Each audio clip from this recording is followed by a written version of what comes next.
What's going on, everybody? For the New River Battalion, I'm Lieutenant Colonel Daniel Harrison, and you're watching Torched Ones, the show where we have answers to your burning questions and even hotter wings.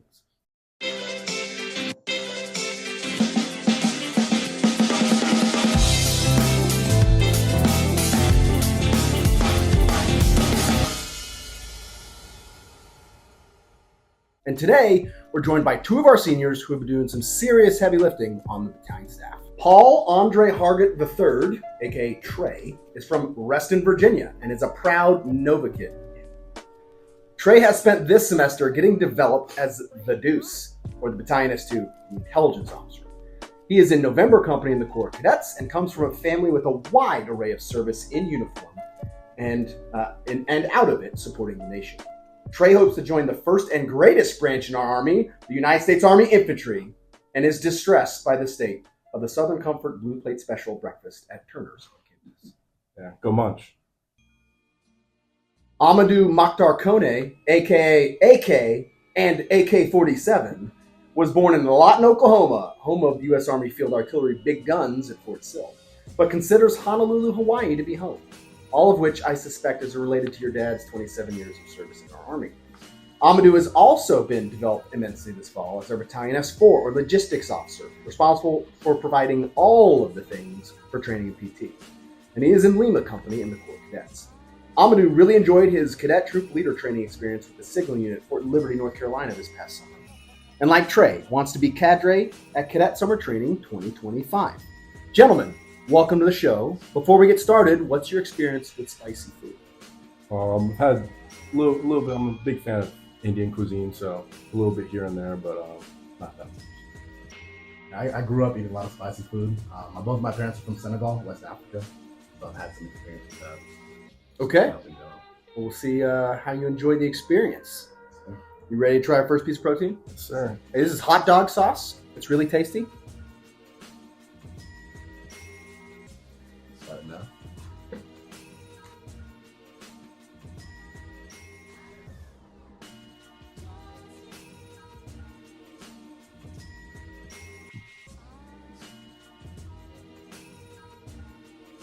Not bad.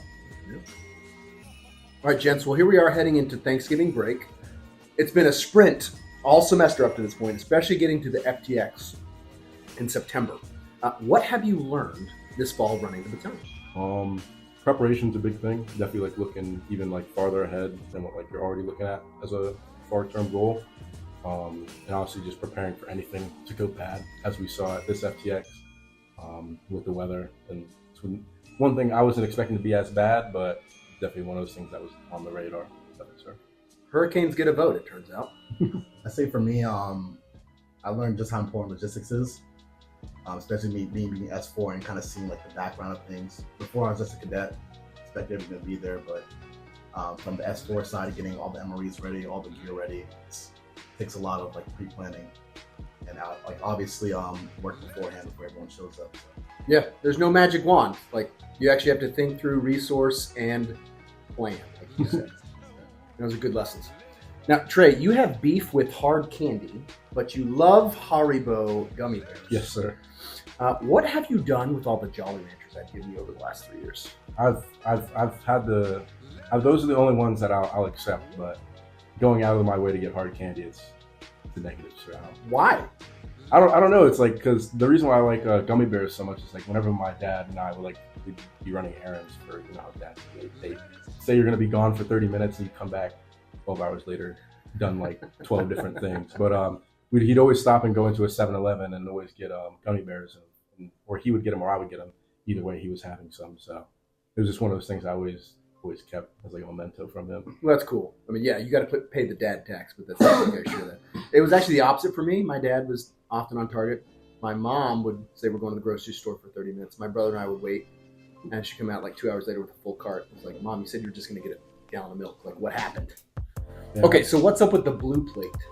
So the Southern Comfort Blue Plate at Turner's on the bottom floor is it's a key staple in at least my daily routine, at least during the weekday. So me and a bunch of, even he likes to join sometimes, but he's fake and likes to go to get a bagel sometimes. He's not a true patriot to the Southern Comfort Blue Plate. So over the past 4 years, from what I've noticed, there's been a downgrade in quality, which is, I originally noticed it with the size of the pancakes. They've been getting smaller each year, and it's one of those things that brought sadness to my heart. I remember it was so great freshman year, and then every year I just come back, and it's so sad. Maybe it's just nostalgia. So I'll offer this to you, since you both want to go to this course one day. When you go to 5th Ranger Training Battalion for the Mountains Phase of Ranger School, and you eat in the dining facility there as a Ranger student, you get blueberry pancakes. And at that point in your life, it's the greatest thing you've ever eaten in your life. I assure you, if you go back and eat them when you're not a Ranger student, you go, what was I thinking? And I don't know. My blue plate percentage per day is pretty high. I mean, I think I've only missed like 5 days out of this semester. Oh my gosh. Yeah. It's a good 1,200 calories off the rip for the day. So good pre-workout meal. Roger that. Okay. Well, here we go. This is Pico Pepper's Habs. Enjoy. You going with less sauce on it? You gonna 2 bite or you gonna 1 bite it? Right. Yeah, mine definitely had more.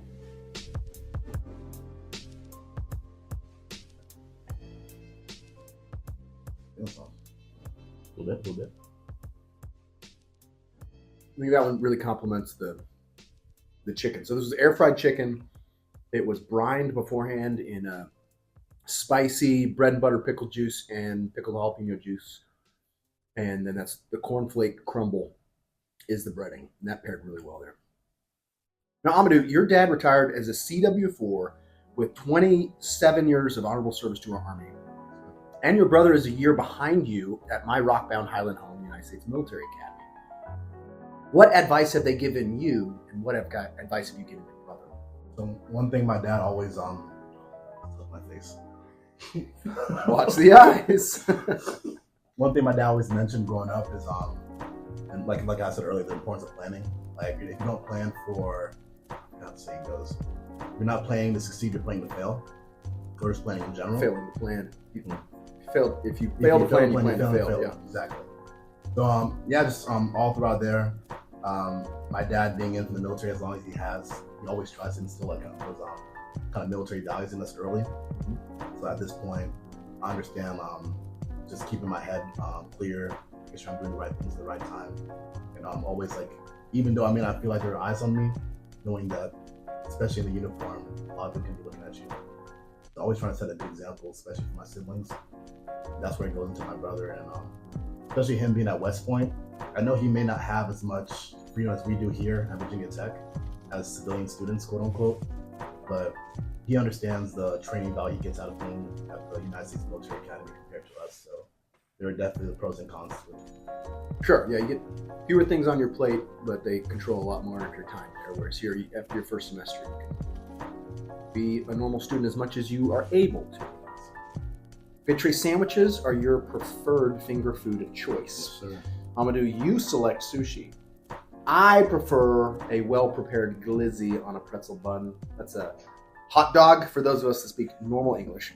What do you guys think our food preferences say about our personalities? I would say the sushi is one person who's detail-oriented and then likes what they like. Because people that like sushi usually like a few things because it's not a wide spectrum, but there's enough choices where you can cover a lot of different like textures and like flavors and stuff like that. Sandwiches, a person who likes everything. I'm a person of many sandwiches. It doesn't matter, Italian, chicken salad, ham and cheese. It doesn't matter how they're all going down the same way. And then the crab cake one, that's someone who just likes to stick in their ways. I don't know that many very. Or someone from Maryland.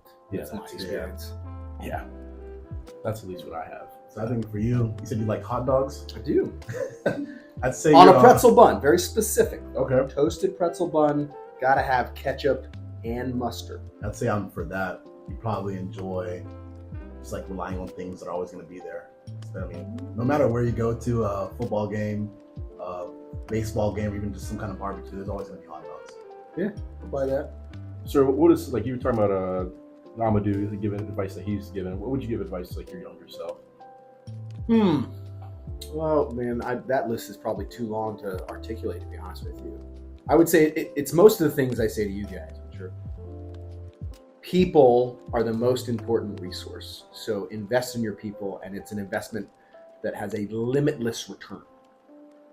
Prioritize things that are important. That requires you to identify what things are, identify if they're a rubber ball or a glass ball. Can I dribble this or drop this? And what are the consequences? And then you have to know your people to get the most out of it. Those are key things that I probably kind of got, but I've learned are far more important than I realized. And then just do it. Whenever opportunities arise, say yes, because you're going to learn from something. So as long as you're not, unfit, when you show up to your unit and they said, hey, we're doing EIB, ESB, FMB, what we call that E3B, testing, train up starts tomorrow. It's like, yep, let's go. Because even if you don't pass the test, you're going to be better trained at the end of that. You're going to learn. And fortunately for us all, non-commissioned officers in the United States Army are awesome trainers. So there's a pretty good chance they're going to train the crud out of you and you do just fine. That's right. Yeah. All right, let's go. This is Onima, and it's very tasty. I really like this sauce. No, you choose.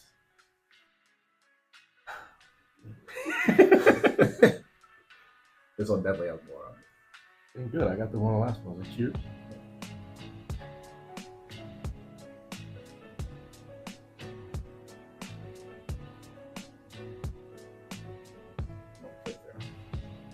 I told you it's gonna escalate quickly. We're still safe though. We're good. I'm experiencing everything you experienced. You came here to VT with some significant encouragement from your mother to get a secondary education before a military career. And you started with the Air Force ROTC. Yes, sir. So when did the light bulb go on for you before you got here that you wanted a military career, and why did you switch over to the Army? So starting with the first question, military has always been something I've wanted to do. Like ask my parents when I was, I'd say, young as like elementary school. There's always something I wanted to say, and it's always one of those like compliments they've had about me. Like I wasn't like my brothers were like I didn't know what I wanted to do. I always knew the military was going to be the quote unquote endpoint, or like at least a part of my life.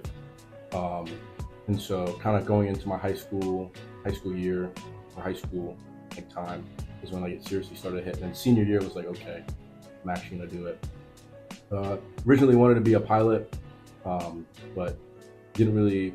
The things I didn't like about Air Force ROTC was just mostly like the culture, and I didn't really mesh well with the people that were there. Just my personality type just didn't really suit me, and so and I felt that change immediately when I switched over to Army ROTC, and it's one of those things where I don't regret it. I mean, the position I'm in now is not where I was expecting myself to be like 2 years when I first went. Just out of curiosity, since they're very distinctive, where do you get your glasses? These are Oakley's, sir. I know, but like, why those? Like, whenever I think of you, I think of those glasses. I mean, I don't know. I saw this one guy who I watch, GBRS group, DJ Shipley.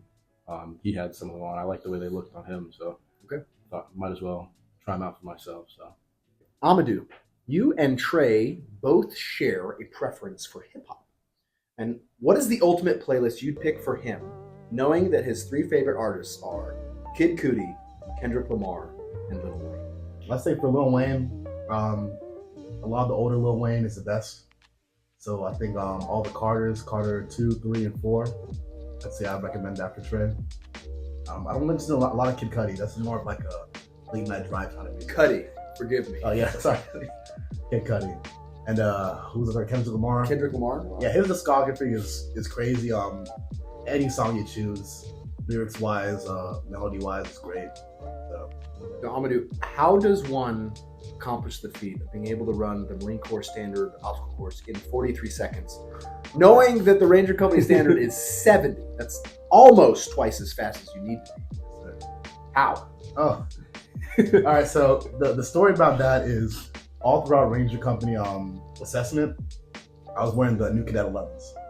So the boost that the Corps gives you, and upon or leading up to the Old Corps Day test, I finally got on my Nike boots that my brother got me because he used to work at Nike. We got them for free. And I don't know if it was the boots or I was just feeling good that day, but I was moving. And I didn't realize how fast I was until they read the timeout. And I believe now the record is 41 seconds. So I feel like if I were to train it up a little bit, I probably could. You might have to go back and take that record down before you leave. I might have to try something. But I guess we were talking about West Point earlier, and I know right now my brother's the manager of the basketball team. But Okay. during your time there, so were you interested in, or were you a part of any clubs, organizations? Oh, sure. So I mandatory athletics. So I did, company intramurals, but I also played sprint football for a little bit. I wasn't any good, but I was on the team. I was on the roster. I supported the Sandhurst program, so I was one of the people at my junior and senior that set up the environment for it to occur in, and supported the training, ran the ranges, supported the teams in their preparation to compete. And I was a member of the Jewish Chapel Choir, which was a pretty cool organization. We got to go all over the place, and we were decent at singing. We actually sang at the White House for the President's Hanukkah celebration one year. And that was a surreal experience. It was 2005, and President George W. Bush was like a foot and a half in front of me. We were all formed up in the East Wing. I was like, "That's the president." It was crazy. But yeah, I not as much freedom as here by any means, but I was able to enjoy it as much as I could. I met some awesome people, which that just goes back to say yes, right? When you have the chance to do things, you're going to meet people that may be friends for the rest of your life. Yes, sir. All right, here we are, fellas. Now, if you don't know this, the bomb, which is the most infamous sauce on Hot Ones, right? Been there since the beginning. There's actually 5 levels of the bomb. And the one that's on the show is the 3rd level. The one you get in the season box for all the Hot One sauces is the 2nd level. We're about to do the 4th. So this is Da Bomb Ground Zero. Okay, you're already sweating at the nose, so I won't. Am I really? Yeah. Oh. That's a little struggle. The last one comes to me now.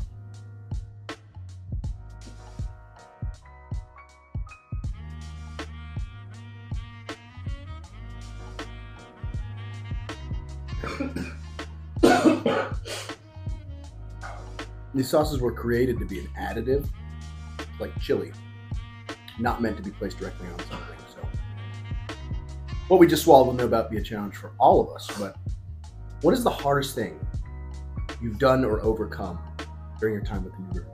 You're gonna have to answer that first, I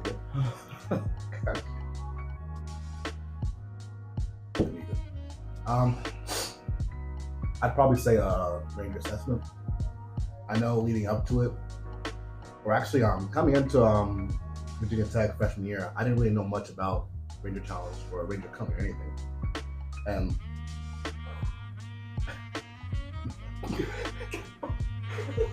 The first time I had this sauce, my ears rang. I had a couple sophomores in my class that also went out for Ranger assessment. Eric Brendel and Nate Shore, so they were able to kind of walk me. They were able to walk me through pretty much what to expect, how to prepare, a lot of calisthenics, a lot of bear crawls, and all that. So when it came to starting in spring, originally it wasn't too bad. Test week is mainly just tests you expect, full course runs, RPA, stuff like that. But it did get pretty bad. A lot of push-ups, a lot of overhead presses with rucks, a lot of running. After assessment ended, I was pretty much in the best running shape of my life, and I want to kind of get back into that point. So I'm still working on running as we speak, but taught me a lot about myself, about not about not giving up and fighting through the pain like we are. Just right like now. this. Just like this. Absolutely. Yeah, so I'm glad I did it. Along the way, everyone we've met, everyone's in company right now. Great people, love being around them, love interacting with them. So I'm glad I went out for it. I haven't looked back since. Yeah, absolutely. Never quit. How about you, Trey? Oh man, looking back, it might be that wing, but I would definitely say, I gotta think of something cool. So the only thing that comes to mind is when I got injured. I like to snowboard, so went up to what is that? Snowshoe, West Virginia, and this is probably like my 3rd time snowboarding. And of course, my brothers were like, yeah, let's go down some double black diamonds, which are like some of the hardest ones Oh yeah. on the mountain. I'm thinking the ice there. Oh yeah. So, of course, I'm not going to say no because, you know, that brother feud. So, Of course. I go down. I'm going down, and of course, me being a thrill seeker, I'm going fast. And what ends up happening, I go heel side to try to, you know, slow down a little bit. End up catching the front of my board in ice. And obviously, you know, if momentum stops there, I'm going to go forward. So I probably flew, I want to say 10 yards and then landed head straight into ice. Thank God I was wearing a helmet. I still wear a helmet. Never don't wear a helmet, especially if you're doing dangerous stuff like that. But yeah, cracked my helmet straight down. Cracked my goggles. I can try to find you the picture. My mom has it because she always likes to remind me, oh, alien, what's the swelling went down to my nose. But just a fat nod on my forehead. So when I ended up going back, I think a year later or something like that, and went down the exact same one. And as I was getting to that point, it was almost like it was kind of flashing back. And so I did the same thing, probably not as smart. I went down, but I was a little bit more experienced because I built up to this. And so I went down probably even faster. And then the exact same spot where I fell, there was a jump that I saw when I was getting carted back because I had to get carried off the mountain. So they were worried I was like something was wrong with my neck. Oh yeah. I saw a jump, and then I ended up when I went down the second time, I went back and I hit the jump. So just overcoming my fear. That's definitely one of those things. Yeah, it's good to go back to those things that you find adverse and do them again. Like, I'll be honest with you guys, I don't love heights, but I've obviously had to get over that several times, right? And it's something I just constantly do to myself again. Is like, let's face down that old bear today and see what we got. Test your will, test your might. Do you have any interesting stories from Ranger School? Like, I know people talk about, like, you know, seeing the wizard, stuff like that. Do you have any, like, those stories? I do. I think I've told this on the show before, but I distinctly remember hallucinating. Full security. Look at my buddy, be like, "Hey man, do you see that?" He goes, "What are you talking about?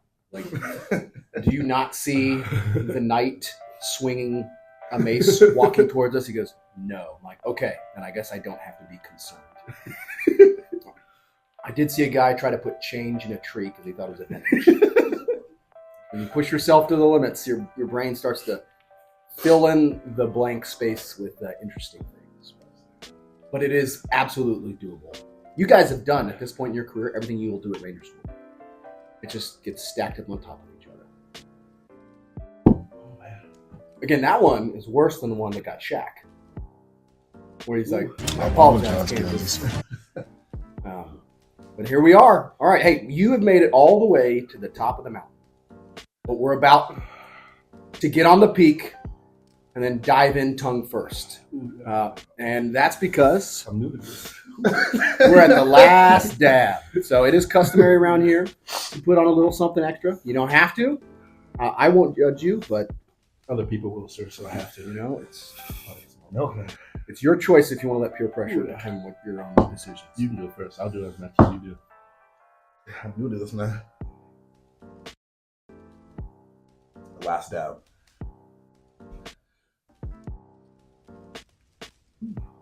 Damn.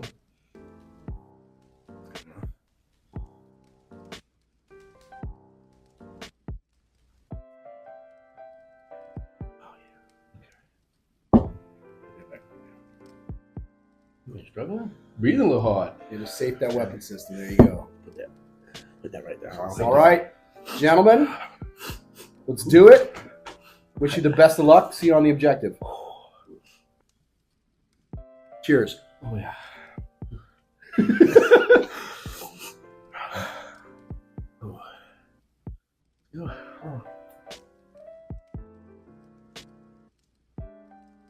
The hottest natural hot sauce in the world. Oh, yeah. Okay.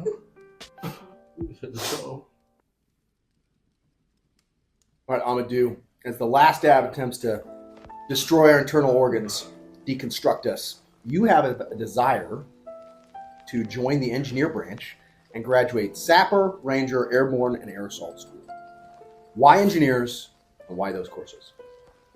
So, my dad was actually an engineer. He enlisted engineers and he went a warrant officer, data engineers as well. I don't think that really had much of a say in what I wanted to do, but just through their mission and seeing like just how the plethora of jobs you can have, especially in that field. You can do construction and vertical, horizontal. You can be an engineering diver. I didn't even know that was a thing. Yeah. And you can also be a comm engineer, of course. Comm engineering really kind of spoke to me, being able to kind of see the stuff blow up as a part of my job. Yeah. Which is also why like I hope to go to Sapper School one day, and eventually on Ranger School as well. But especially me being a engineering major here, it kind of just feeds into the urge of wanting to branch engineering. A buddy of mine named Dave Gurdon was a dive company commander. It's a pretty cool mission set. A lot of things you can do. Just never forget in the mission statement of the engineers is fight as infantry as required. That's also true, sir. I hope you see a castle on December 5th. I know, sir. It'll be a happy day. All right, Trey, finish the fight. You want to be able to look back at your career and tell your future children that you do it again. Where does that perspective come from? Honestly, it comes from my dad. My dad had some rough beginnings, even when he was an adult. And he always told me like, you know, going back, there's some things that I would do. He's like, he'd always told me that I wish I would have gone the military route, even if it was just like for 4 years. And so when I look back on that, I wanna, and he it's kind of his saying also. He would tell me, you know, just make sure you don't regret anything back in the day. That's honestly what, when I do end up having kids, it's kind of the mindset I want to have, is, you know, be able to look back on my life. Like, there might be some stuff I'd want to change, but everything that got me up here to this moment, I'd do it again. Yeah, I'd say, you know, a way to say that too is try to make decisions so that you have no regrets. I have very few regrets, and probably the ones I do have are about, you know, a failure judgment to treat people better than I could have, be better than your base instincts. All right, last question: who is the life of the party, Trey or Amadou? There's no question here, sir. It's definitely me. I can't even argue. He's a close second. I'm right behind him, but he's got it at times. You ask majority of the people that see me downtown, I am the life of the party, responsibly though. I've heard that the dance floor at Tots is It is. That's where I consider myself at home, sir. It's where most people, because when you're on the dance floor, it's like you're dancing, the music's going, but it's also a good opportunity to make friends. Like, even like over the weekend, me and him, we were at Tots and we start dancing, and other people, like, they try to match the frequency you vibe on. So they can try, they'll never reach it. But especially how it's like delayed onset. With how high I'm operating on the dance floor, it's second to none. I haven't seen anybody match my rhythm or moves on the dance floor. I think you can attest to that. Yeah, I say we have a good time every time we go out. Especially lately, I've been trying to tell myself I need to stop going out so much. But even I think it was Saturday night, Trey called me. He's like, "Hey, we're out. Like, I'm on my way." I was there expeditiously. But anytime we do go out, usually stop by Sharky's maybe. We're playing, me and him usually play pool at Whole House, and then we always end the night at Tots. You know, the night my wife and I first went on a real date, we actually went to Sharky's. That was the second place we went, because she went to Radford, and our good friends had gotten married at Sharky's, so we were going there to see if we could bring them a glass. And that was where her best friend pointed out to her, she's like, "Hey, you're gonna marry this guy." So he's like, "No, I'm not." "Well, if you're not, I'm going to," and it all worked out. Oh, wow. All right, well, congratulations, gents. You climbed the top of the mountain. You finished the fight. This camera. Tell the people what you got going on in your life. Yeah, so I don't have much going on. Getting ready to go home for Thanksgiving break, and we come back. We have branch day shortly after as well. So excited about that, and excited to see where my future lies in the United States Army. Yeah, it's feeling the same. You know, Thanksgiving break coming up. Time to gain back all the weight I've lost this semester, and also come back with a couple weeks worth of food, hopefully. If you guys see me downtown, you see me on the dance floor, don't be scared to join. I'll be there. Maybe take a picture or something so you can keep it as like a memento when I become famous. But that's all I got. All right. I hope you enjoyed this as much as we did. River Forge.